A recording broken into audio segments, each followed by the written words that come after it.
কোনো রকম ঝুরঝামেলা ছাড়াই চপ বানাবেন, তার জন্য দেখুন আলু আর ফুলকপিটাকে নুন হলুদ দিয়ে একটু ভাপিয়ে নিন।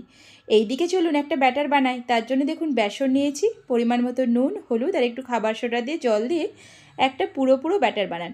এইদিকে দেখুন আলু ফুলকপি কিন্তু ভাপানো হয়ে গেছে, আলুগুলোকে একটু ম্যাশড করুন। এরপর কড়াইয়ে তেল দিয়ে গোটা জিরের ফোড়ন দিন, আদা দিলাম, কাঁচা লঙ্কা দিলাম, আর দেখুন বন্ধুরা তার সাথে দিয়ে দিলাম আমি আলু আর ফুলকপিটা। একটু ধনেপাতা তো দিতেই হবে, শীতকাল মানেই। এর মধ্যে দিয়ে দিলাম একটু ভাজা মশলা, দিয়ে দেখুন ঠান্ডা করে এরকম হাতের সাহায্যে গোল করে একটু চ্যাপটে নিই।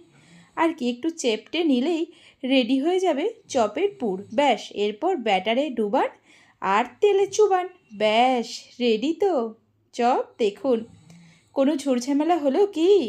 এরপর মিডিয়াম আঁচে একটু এদিক ওদিক করে ভেজে নিন। আর কিছুই না বন্ধুরা, রেডি হয়ে গেছে আমাদের ফুলকপির চপ। একবার বানান আর খেয়ে বলুন দারুণ।